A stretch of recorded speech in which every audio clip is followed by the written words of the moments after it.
Red wine এন্টারটেনমেন্টের OTT সম্মান 2025-এর একজন অ্যাওয়ার্ডই হলেন মিতাশ ভট্টাচার্য। তার তো এক এক করে অনেকগুলো গান আমার ঠিক শোনা হয়েছে এবং মনের কোণে ঠিক ধরে রয়েছে। আজকে ঠিক কি গানের জন্য তুমি অ্যাওয়ার্ড পাচ্ছ? আজকে আমি best mail singer of the year award পাচ্ছি। তো আমার পছন্দের যে গানগুলো সেগুলোর মধ্যে আমার ভীষণ পছন্দ নভেম্বর, এবং সেটা রেড ওয়াইনেরও খুব পছন্দ হয়েছে। তার জন্য অনেক ধন্যবাদ রেড ওয়াইন এন্টারটেনমেন্টকে, এবং বাকি যারা কর্ণধার আছেন মিস্টার অভিজিৎ গুপ্ত, অনিন্দ সরকার, সকলকে অনেক থ্যাংক ইউ। আচ্ছা, গানের দুটো লাইন যদি আমরা শুনতে পারি দর্শকদের উদ্দেশ্যে, দুটো লাইন হয়ে যাক। একদম। এই রাতে শীতে নভেম্বরে, এই রাতে শীতে নভেম্বরে, এই রাতে শীতে নভেম্বরে, এই রাতে শীতে নভেম্বরে। সত্যি আমি নিজেই আজকে থ্যাংক ইউ জানাবো রেড ওয়াইন এন্টারটেনমেন্টকে তোমাকে অ্যাওয়ার্ড দেওয়ার জন্য, কারণ তোমার যে গান অটোটিউন ছাড়া ছাড়া আমার এই মাইকে তুমি গেয়ে শোনালে এবং এত সুন্দর, এবং আমি যেহেতু ফিজিক্যালি পাশে দাঁড়িয়ে শুনছি, সত্যি খুব দারুণ। থ্যাংক ইউ এত সুন্দর গান দেওয়ার জন্য। আচ্ছা, আমরা বেসিক্যালি যেটা দেখে এসেছি সোশ্যাল মিডিয়া ইনফ্লুয়েন্সার্স বা ক্রিয়েটার্স যারা রয়েছে বা ডিজিটাল প্ল্যাটফর্মে যারা কন্টেন্ট ক্রিয়েট করে বা তোমার মতো যারা গান তৈরি করে বা গান গায়, তারাও কিন্তু আজ অব্দি সেরকম সম্মানটা পায়নি যেটা রেড ওয়াইন আজকে দিচ্ছে। সেটা নিয়ে তোমার কি বক্তব্য আছে? হ্যাঁ, যেটা আমার বক্তব্য, যেটা হচ্ছে রেড ওয়াইন এই যে ওটিটি সম্মান যে অ্যাওয়ার্ডটা, মানে যারা ওটিটিতে কাজ করে তাদেরকে সেরকম ভাবে সম্মান পেত না। মানে ভিউজ হয়তো হচ্ছে, পপুলারিটি বাড়ছে, ফ্যান্স প্রচুর বাড়ছে, কিন্তু একটা সম্মান, একটা অ্যাওয়ার্ড সেটা হয়তো পেত না। রেড ওয়াইন এটা সিজন 2 ওটিটি সম্মান অ্যাওয়ার্ড। আমি সিজন 1-এও এসেছিলাম অ্যাজ এ গেস্ট, আজকে একজন অ্যাওয়ার্ড হিসেবে এসেছি। তো হ্যাঁ, আমি আগেবারও বলেছিলাম যে ভীষণ ভালো, এবং আজকে আরো বেশি ভালো লাগছে আমার অবভিয়াসলি।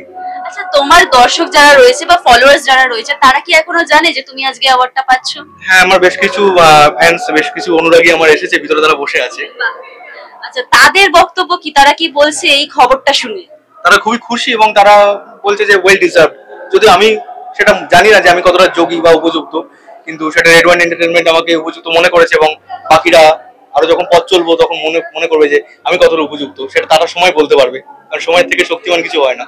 আগামী আর কিছু গান কি তোমার আসছে, এখন প্ল্যান বুকে কিছু আছে? হ্যাঁ, আমার একটা মুভি সং আসছে খুব তাড়াতাড়ি, বিনি সুতো টান বলে একটি সিনেমা আছে, যেখানে রূপঙ্কর বাগচির মতো প্রমুখ গায়কও গান গেয়েছেন, সেখানে আমি গান করেছি। এবং আরো বেশ কিছু মিউজিক ভিডিও আসছে, কিছু হিন্দি প্রজেক্টও আসছে, বাকিটা ক্রমশ প্রকাশ্য। বেস্ট অফ লাক মিতাস, thank you so much. Red wine এন্টারটেইনমেন্টের ওটিটি সম্মান 2025, এবং সেখানে আপনি আজকে অ্যাওয়ার্ড পেয়েছেন, কেমন লাগছে আপনার? প্রচন্ড আনন্দ। তার কারণ আমি এবছর এই চরিত্রটার জন্য 3টে জায়গা থেকে নমিনেটেড পেয়েছি, কিন্তু প্রথম পুরস্কার আমার হাতে তুলে দিচ্ছে রেড ওয়াইন এন্টারটেনমেন্ট, নভেস্টা গ্রুপ। তাদের কাছে আমি কৃতজ্ঞ। চরিত্রটার নামটা যদি একটু শুনি। এই চরিত্রটির নাম হচ্ছে অভয় হালদার। এটি শক্তি রূপেণা বলে একটি ওয়েব সিরিজ, ক্লিক ওটিটি প্ল্যাটফর্মের, তার জন্য। তো আনন্দ যেমন লাগছে তেমনি একটু ভয়ও লাগছে।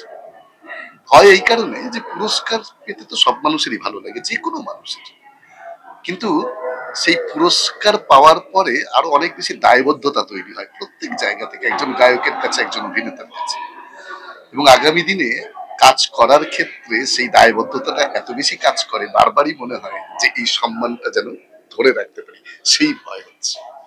আচ্ছা, দর্শকদের উদ্দেশ্যে আপনি কি বলবেন? দর্শকদের সবসময় বলবো যে ভালো কাজ যে সঙ্গে থাকতে হবে, সব ধরনের কাজ দেখতে হবে। এই যে সিনেমা মরে যাচ্ছে, সিনেমা, বাংলা সিনেমাকে বাঁচাতে হবে, আমি এসবে বিশ্বাস করি। সিনেমা তার কারণেই বাঁচবে, ওটিটিও থাকবে, সিরিয়ালও থাকবে, কিচ্ছু যাবে না, কালের নিয়মে সবই থাকবে।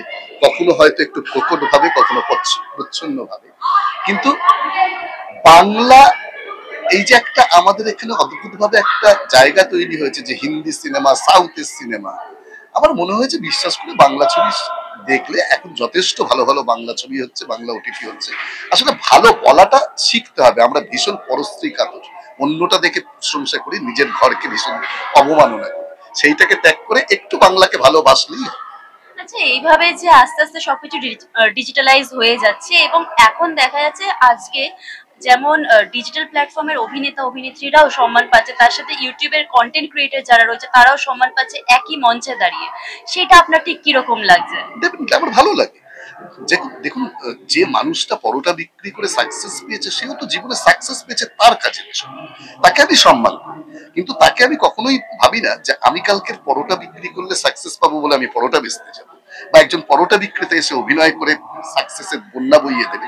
এই ফলোয়ার্সটাকে আমি বিচার করি না, এবং সেটা নিয়ে আমার রিসেন্ট একটি ওয়েব সিরিজ চলছে, যেটা 21 তারিখে রিলিজ হলো ক্লিক ওটিটিতে, যে at the rate of followers.